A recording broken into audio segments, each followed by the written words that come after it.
Second chapter कर रहे थे रिलेशन एंड फंक्शन, जिसमें फंक्शन वाला टॉपिक कर रहे थे 2.3 एक्सरसाइज, जिसके आपके फर्स्ट से लेकर 7 तक हो गए थे और आगे 11 to 15 करवा दिए थे। नेक्स्ट देखो 16 का फर्स्ट पार्ट कल आपको करवा दिया था, आज हम कर रहे हैं सेकेंड पार्ट से। देखो इधर एफ ऑफ एक्स इंपॉर्टेंट है भाई, टिक कर लेना, बल्कि 16, 17, 18, 19 चारों के चारों very very very very important है, इनमें से क्वेश्चन जरूर पूछा जाता है। देखो F of x 1/1 minus x, कल हमने जो क्वेश्चन किया था ना उसमें आपसे इतना ही पूछा जा रहा था एफ ऑफ एक्स, लेकिन इस क्वेश्चन में वो कहता है कि एफ ऑफ एक्स निकालो और वो भी प्रूव करो एक्स ही आना चाहिए। 3 बार एफ ऑफ है। इधर देखो हम पहले एफ ऑफ एक्स 2 बार निकाल लेते हैं। सुनो, ये एफ हमने एज इट इज रख लिया और इस एफ ऑफ एक्स की जो वैल्यू है 1/1 माइनस एक्स हमने वो रख ली। अब सुनो, हमें ये कब मिलेगा? जब हम एफ फंक्शन में जाएंगे, क्योंकि इसको इससे कंपेयर करो, इससे कंपेयर किया तो एक्स का काम कौन कर रहा है? 1/1 माइनस एक्स। तो एफ 1/1 माइनस एक्स निकालने के लिए हम एफ वाले फंक्शन में जाएंगे और हमें जहां पर एक्स नजर आएगा उसकी जगह हम 1/1 माइनस एक्स रख देंगे। इतना समझ में आ गया?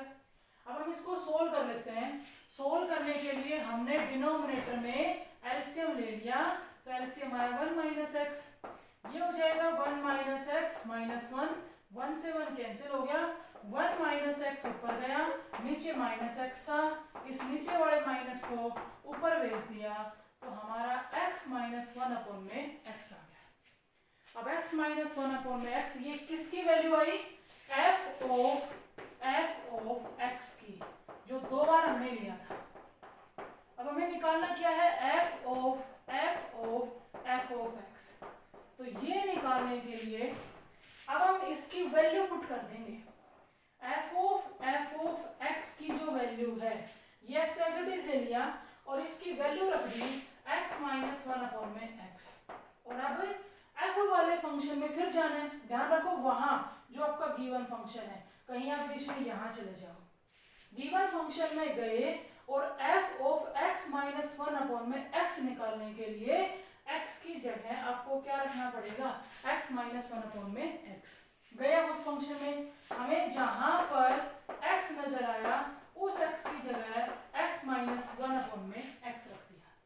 अब इसको सोल्व करने के लिए डिनोमिनेटर में एलसीएम लिया, x आया, यहाँ मल्टीप्लाई किया x माइनस एक्स प्लस में 1, x कैंसिल हो गया, तो ये टर्म ऊपर चली जाएगी, तो x/1 यानी कि क्या आ गया? x। तो ध्यान से सुनो, f ऑफ x निकाला और वो कह रहा था x आना चाहिए, हमने किसके इक्वल शो कर दिया? x के। कोई भी फंक्शन थे 2 बार ऐसे f ऑफ पूछे, 3 बार पूछे, आप स्टेप बाय स्टेप चलो, बस गलती नहीं होनी चाहिए और ऐसा कुछ भी नहीं खास है साहब। क्वेश्चन नंबर लिखो 17 में कह रहा है कि f ऑफ x है ना, वो x माइनस 1 अपॉन में x प्लस 1 है, गिवन है। यू कहते हैं प्रूव करो क्या कि f ऑफ 2x जो आएगा ना वो बराबर होगा 3 times of f of x plus में 1 अपॉन में f ऑफ x प्लस में 3। कुछ नहीं, जैसे ये कह रहे ना वैसे चलते जाओ। प्रूव दैट वाले रिजल्ट के लिए हम लेफ्ट हैंड साइड में गए और यूं कहते हैं f ऑफ 2x निकालो, निकाल लेते हैं। अब f ऑफ 2x कब मिलेगा? फिर से गिवन फंक्शन में जाओ और जहां पर x है वहां क्या रख दो? 2x रख दो। इस x की जगह 2x आएगा माइनस में 1 और यहाँ भी 2x आएगा प्लस में 1, और इससे ज्यादा हम इसको सोल्व नहीं कर सकते, तो इसको यहीं छोड़ दो। ये आ गया आपके प्रूव दैट के रिजल्ट की लेफ्ट हैंड साइड। जब राइट हैंड साइड निकालेंगे तो राइट हैंड साइड में 3 इंटू में f of x plus 1 upon में f ऑफ x प्लस में 3 है। अब देखो, जैसे ये कह रहा वैसे चलो, कह रहा यहाँ f ऑफ x की वैल्यू रख दो, तो f ऑफ x की वैल्यू क्या है? x माइनस 1 अपॉन में x प्लस 1, प्लस में हमारे पास 1 है, नीचे f ऑफ x की वैल्यू x माइनस 1 अपॉन में x प्लस 1 और प्लस में क्या है बेटा? 3। अब इसको क्या करना है? सोल्व। न्यूमरेटर में हमने एलसीएम लिया तो x प्लस 1 आया, अंदर मल्टीप्लाई कर दी तो 3x माइनस में 3 प्लस में 1 से मल्टीप्लाई होगा तो x प्लस 1। नीचे हमने फिर एलसीएम लिया, x प्लस 1 आया, तो ये तो x माइनस 1 प्लस में 3 से मल्टीप्लाई होगा तो 3x प्लस में क्या आ गया 3। एलसीएम से एलसीएम कैंसिल हो गया, 3x प्लस में x 4x, माइनस का 3 और प्लस का 1 तो माइनस का 2, नीचे 3x और x 4x, प्लस का 3 माइनस का 1 तो क्या आएगा 2। देखो न्यूमरेटर में से भी 2 कॉमन आ रहा है और डिनोमिनेटर में से भी 2 कॉमन आ रहा है, और कॉमन आया हुआ 2 कैंसिल हो जाएगा, और जो हमारे पास बचा उसको ध्यान से देखो।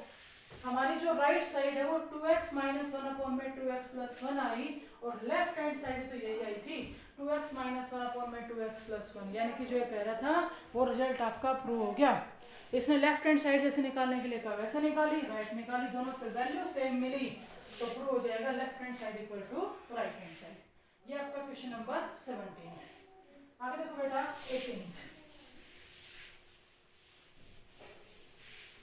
18 क्वेश्चन में कह रहा है कि y बराबर है f ऑफ x के, बराबर है ax माइनस बी अपॉन में bx माइनस a के, गिवन है।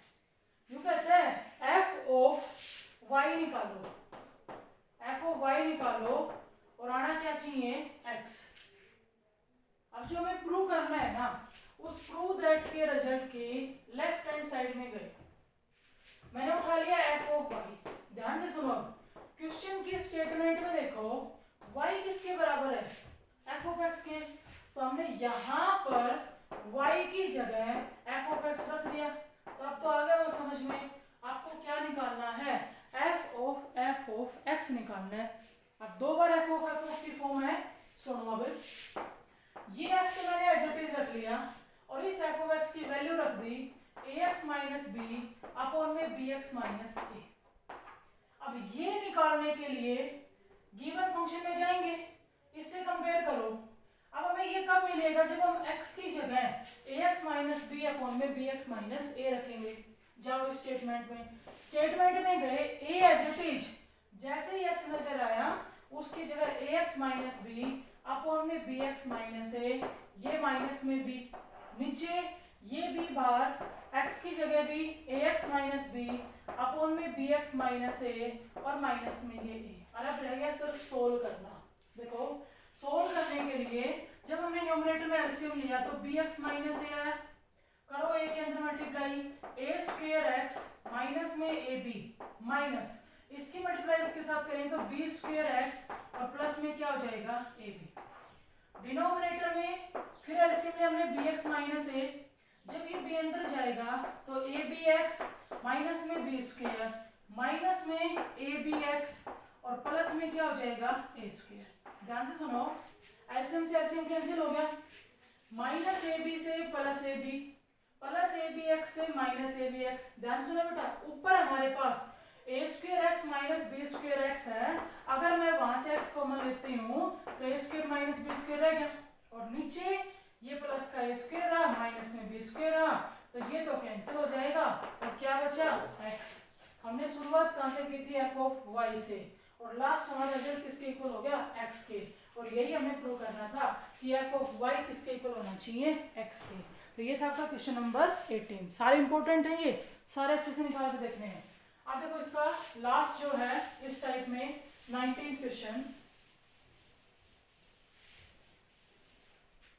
देखो 19, f ऑफ x दे रखा है 1 अपॉन में 2x प्लस 1, और हमें f ऑफ x निकालना है।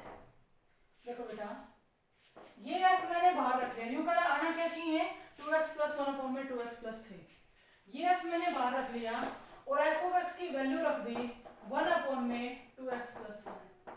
और अब ये निकालने के लिए हम f फंक्शन में जाएंगे, जहां x है उस x की जगह 1 अपॉन में 2x प्लस 1 रख के सोल्व करेंगे।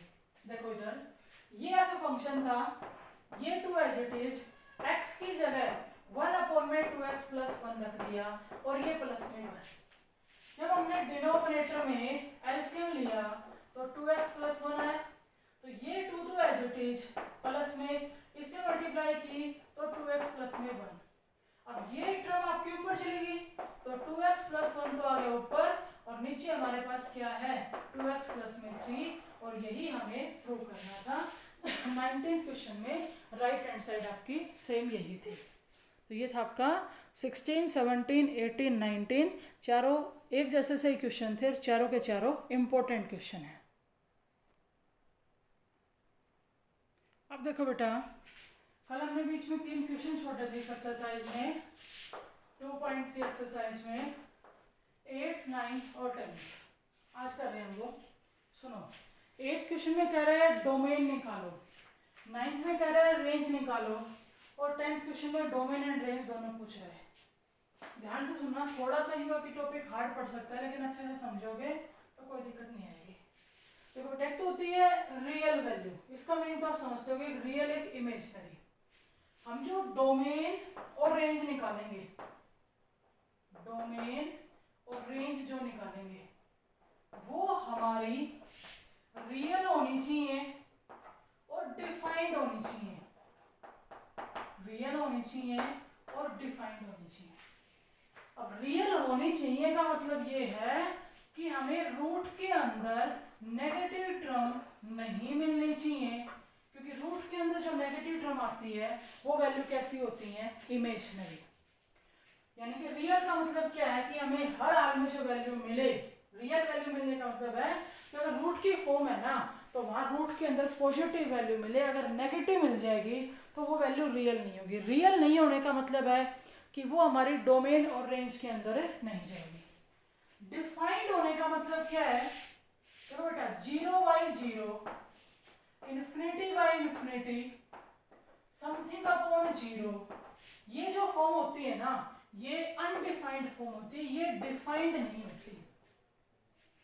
देखो डोमेन और रेंज, जैसे मैं लिखूं एक पेयर XY, तो हम ये कहते थे भी कि जो पहला एलिमेंट x है ना वो किसका है, डोमेन का।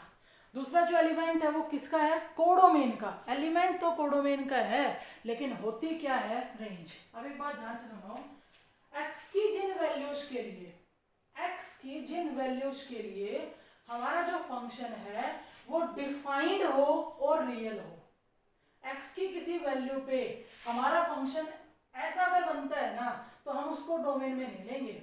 x की वो वैल्यूज डोमेन के अंदर जाएंगी जिनके लिए हमारा फंक्शन डिफाइंड आए, ऐसा नहीं आना चाहिए, और रियल आए, रियल आए यानी कि रूट के अंदर नेगेटिव टर्म नहीं आनी चाहिए, तो वो x की जो वैल्यू होंगी वो क्या बनाएंगे, आपका डोमेन। मतलब x के ऊपर जब कंडीशन लग रही है तो बात किसकी हो रही है, डोमेन की। x की जिन वैल्यूज के लिए हमारा फंक्शन डिफाइंड और रियल है, x की उन वैल्यूज का जो सेट बनेगा उसे कहेंगे डोमेन। और अगर सेम कंडीशन y पे लग जाएगी, y की जिन वैल्यूज के लिए हमारा फंक्शन डिफाइंड होना चाहिए, रियल होना चाहिए, तो y की वैल्यू से जो सेट बनेगा उसे क्या कहेंगे, हमें रेंज।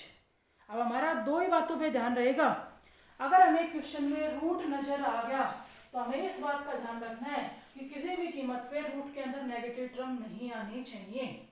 अगर रूट की फॉर्म नहीं है और अनडिफाइंड फॉर्म बन सकती है, डिनोमिनेटर में वेरिएबल आ जाए, तो हम क्या कहेंगे, x की कौन सी वैल्यू छोड़ेंगे जो डिनोमिनेटर को क्या बनाएगी, 0। मतलब कहने का मतलब हमारी अनडिफाइंड फॉर्म बनाए। और अनडिफाइंड की अगर बात करें तो ये वाली अनडिफाइंड फॉर्म ही आपकी डोमेन रेंज में देखेंगे, ये फॉर्म तो कहीं बनेगी नहीं। यानी कि आपको ध्यान क्या रखना है, डिनोमिनेटर 0 नहीं बनना चाहिए। x की जिस वैल्यू से डिनोमिनेटर 0 बनेगा, हम x की उस वैल्यू को डोमेन के अंदर नहीं ले सकते। तो आपके दिमाग में दो बातें चलें कि रियल क्या है और डिफाइंड क्या है। अब क्वेश्चन नंबर 8 की अगर बात करते हैं ना तो उसने सिर्फ हमसे डोमेन पूछी है। पहले 3 पार्ट एक जैसे हैं, 8 के जो पहले 3 पार्ट हैं वो एक जैसे हैं। मैं इसमें 1 या 2 करवा देती हूँ, तीसरा फिर आप खुद कर लेना। देखो आप इसको f(x) की इक्वल ले लो या फिर y की इक्वल ले लो। पहला पार्ट ले लिया मैंने, x² माइनस में 3x।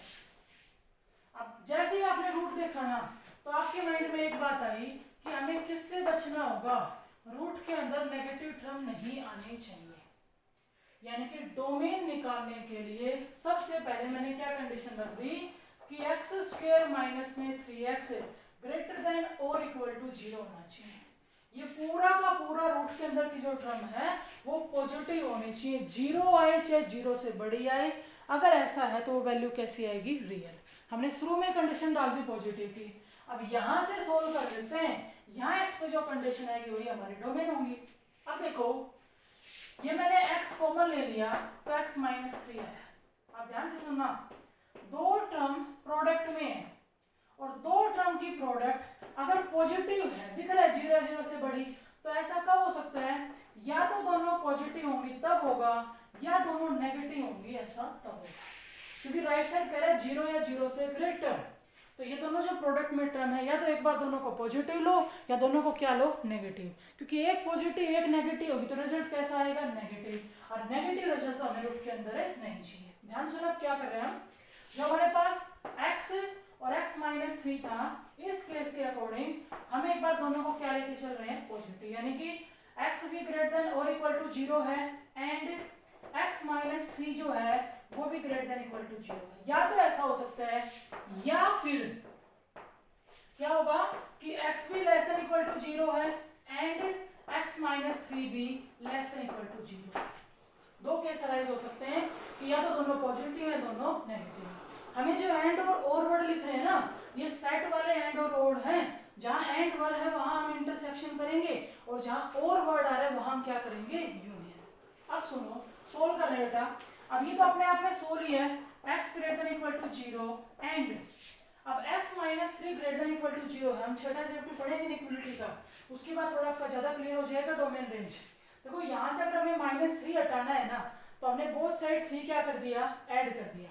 हम यूं कह रहे हैं x -3 greater than equal to 0 है, तो यहाँ से 3 हटाने के लिए मैंने बोथ साइड 3 ऐड कर दिया, तो रिजल्ट क्या आया कि x greater than equal to 3। अब हमें चाहिए क्या, हमें इन दोनों का कॉमन चाहिए, इंटरसेक्शन चाहिए, एंड वर्ड है बीच में। देखो बेटा नंबर लाइन पे नोट कर रहे हैं, जैसे यहाँ आपका 0 है 1 2 3, इधर प्लस इन्फिनिटी, ये -1 -2 एक और मेंशन कर दो, ये -इन्फिनिटी। अगर मैं को इसको नंबर लाइन पे डिनोट करो तो कहते हैं 0 और 0 से ग्रेटर, तो 0 ये है, 0 वाले सर्कल को भी डार्क कर दो और ग्रेटर मतलब ये इधर वाली पूरी की पूरी लाइन। फिर कहता है 3 और 3 से ग्रेटर, तो 3 आपका यहाँ है और उससे ग्रेटर फिर इधर। तो मुझे बताओ इस लाइन का कौन सा ऐसा पोर्शन है जो दोनों के अंदर डार्क हुआ, कौन से वाला, ये वाला। यानी कि इन दोनों का जो कंक्लूजन है वो क्या आएगा कि x ग्रेटर देन और इक्वल टू क्या होना चाहिए, 3। अगर ग्रेटर देन और इक्वल टू 3 हमारे पास है और हमें इसका इंटरवल बनाना है, तो हम इसको कैसे लिख सकते हैं, 3 या 3 से greater up two plus infinity, तो हम इसको ऐसे लिख सकते हैं या नहीं। अब इस पार्ट को सोल्व करो, देखो x less than equal to 0 है एंड यहाँ से 3 हटाने के लिए बोथ साइड 3 ऐड करें तो ये आ गया। अब हमें फिर इन दोनों का कॉमन चाहिए, तो नंबर लाइन पे डिनोट कर रहे हैं बेटा, ये 0, यहाँ 1, ये 2, ये 3, इधर हमने ले लिया अभी -1 -2 माइनस इन्फिनिटी और ये प्लस इन्फिनिटी। कहते हैं 0 या 0 से लेस, तो ये सारा जाएगा इधर वाला, और 3 या 3 से लेस तो ये सारा जाएगा। अब इन दोनों में कॉमन पोर्शन कौन सा है, 0 या 0 से लेस, तो हम क्या लिखेंगे x लेस देन और इक्वल टू 0। अगर इसका इंटरवल बनाना है तो इसका इंटरवल क्या कह रहा है कि -इन्फिनिटी से लेके 0 तक, सेमी ओपन सेमी क्लोज। कई बच्चे क्या लिख देते हैं 0 से -इन्फिनिटी, ये बिल्कुल गलत है। इंटरवल लिखते टाइम कभी भी ऐसा नहीं हो सकता कि लोअर लिमिट आपकी बड़ी हो और अपर लिमिट आपकी छोटी हो। अगर आप ऐसा करते हो तो आपका क्वेश्चन क्या है, गलत हो जाएगा। अब देखो दोनों से जो रिजल्ट आया वो रिजल्ट हमने लिख लिया। अब इसमें हमें क्या था, बीच में और वर्ड था, और वर्ड यानी कि ये जो दोनों आ रहे हैं उन दोनों की क्या करनी है, यूनियन। मेन जब हम आंसर देंगे तो आंसर कैसे देंगे, इस पूरे फंक्शन की डोमेन का काम कौन करेगा, 3 से infinity semi close semi open union में -इन्फिनिटी से 0। या तो अपने आंसर को यहाँ छोड़ सकते हो सकता है बुक में ऐसे नहीं दे रखा, बुक से मैच नहीं कर रहा हो, बाकी अगर आप यहाँ छोड़ते हो तो भी आपका सही है। बुक में उसने कैसे कर रखा होगा कि जैसे ये आपकी नंबर लाइन है, यहाँ 0 है, यहाँ लगा लो 3 है, इधर प्लस इन्फिनिटी इधर -इन्फिनिटी, इन दोनों की यूनियन मतलब क्या है, हम वो कहना चाह रहे हैं। देखो बेटा 3 से लेके अप टू प्लस इन्फिनिटी तक इस सारी लाइन की बात करें कि ये हमारे पास है, और माइनस इन्फिनिटी से 0 तक ये भी हमारे पास है। तो हम इसको कहने का एक दूसरा तरीका बदल सकते हैं ना, जैसे हम यूं कहें भी 2 लेस है 5 से और 5 ग्रेटर है 2 से।